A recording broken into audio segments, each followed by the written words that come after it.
Hey, welcome back everybody to Politics 101A with Coy Alex. I am Coy Alex. I'll be going over Politics 101 with you guys.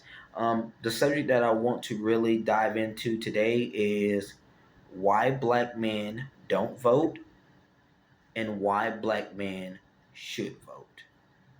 But first, let's go ahead and talk about it. Let's talk about why they don't vote.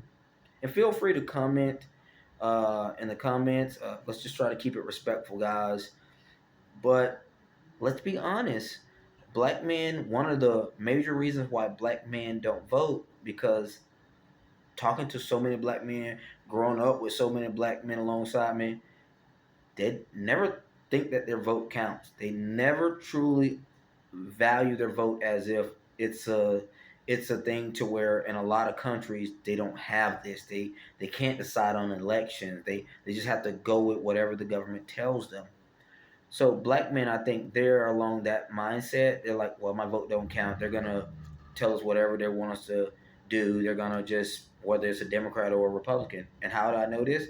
Because I have a big brother that is a great guy. Love him to death, man. He always looks out for me. He's one of the best. But where we, don't agree on is politics. And I have to be honest. He has a legitimate reason as to why he doesn't really care for it. He's seen all these presidents come along, from Obama to Trump to Biden, before that W. Bush and Clinton. And he's seen over all this time, like, it seems like they all just kind of do the same thing. They don't really make a significant impact, you know, at, at least for most black men. You know, gay marriage was passed by Obama in 2012, I believe, and black men looked at it for the most part, at least heterosexual black men looked at it like, okay, that's okay. I may not agree with that, or may I, or maybe I do, whatever. But what are the things that they're looking at to do for us? And when you say, well, what are you gonna do for black men specifically? Because we can't do stuff for black men specifically. Well, if you put the resources to certain programs, it will definitely help black men in a profound way. Especially if you know that black men are the ones that are primarily looking to go into this profession, looking to go into that. Yes, if you put the funds there where it really needs to go, it will help black men in a profound way. So, I have an argument sometimes with my brother to say, hey, bro, yeah, but you're helping the other side. But at the end of the day, I can understand at the mindset of thinking, if all these candidates kind of do the same thing, then how is my vote honestly going to translate into change going on in the country? And that's where the discouragement is put in place uh, purposefully by the other side, because they count on black men and black people in general not to show up, but definitely they count on black men not to show up.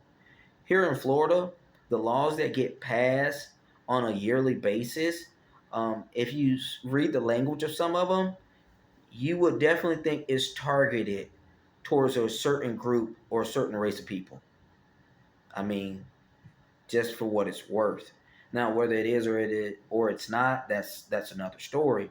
But just the language alone lets you know how important your vote would be, because if you're able to get out there and vote, there's a good chance that these terrible laws that are put on the books, to where you don't find out about them until somehow or another you found yourself in that crazy situation, which was never a law before, but because they know certain group of people are in this space, they input laws to kind of trip them up, to where up now you're locked up. Okay, so I can understand the disillusion, and what I mean by disillusion, as in just the sheer uh, the sheer distrust in the process. Completely understand that. But guys, my fellow brothers, me being half black myself, a black mother, we got to look at the bigger picture. We have to, and this is why I should say, go ahead and go into it. This is why black men should vote. Okay?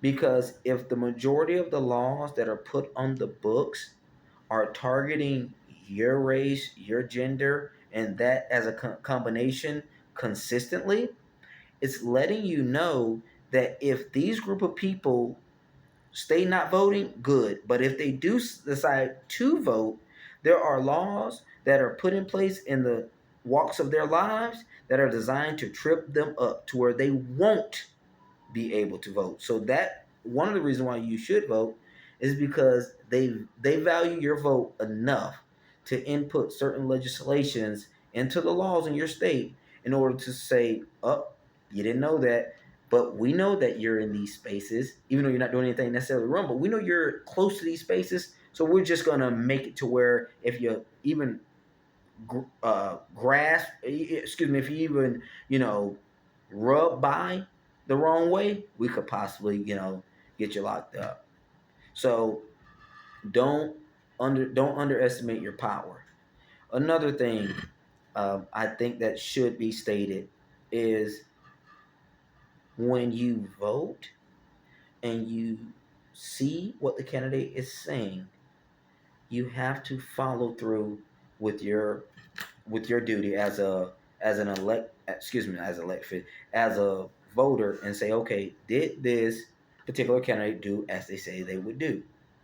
Okay, look up. He said he was going to do this. He said he was going to do that. He said he was going to do that. He said he was going to do that. Okay, he did not do that. But also, what type of official is he? Is he a governor to where he has to deal with the state legislature and he has to have both branches of the state legislature in his on his party to truly get any significant, legislation passed? So there's a lot of different factors that you got to look. But what I mean by looking at the candidate and seeing if they follow through, you have to be able to do that report card on them at the end of their, you know, congressional term as a congressman, at the end of their as a state rep, as a state senator, and see, okay, what did they say they were for, and then go back and see, did they at least vote the way that they said that they were gonna, vote, or that they wanted to get a certain legislation passed, or did they completely go the opposite direction? Because if they did, then that lets you know this is not the candidate. But it happens in politics. But the part that you have to keep in mind is to not get discouraged. The name of the game is discouragement. If you can get enough people, if candidates from the other side can get enough people to truly think that nothing matters, that the system doesn't matter, the operation doesn't matter, nothing matters, it's going to stay the same. They know already that they've won re-election. They know that they won. And all I say is just don't give them that power.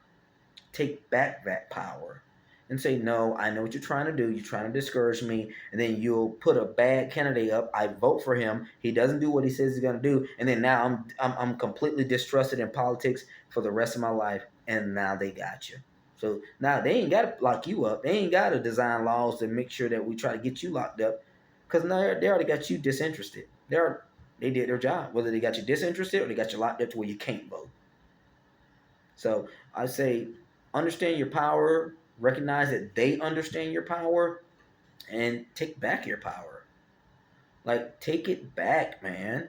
At the end of the day, and show them that when we, as black men, we come out and vote, we are a particular segment of the voting block that does need that attention that the white suburban moms get in middle America, that the black females get all over, that the gay population gets all over. I think black men want to be truly included, as in, hey, what about us? What about us? And can you honestly blame the black males in general? No, you can't. You got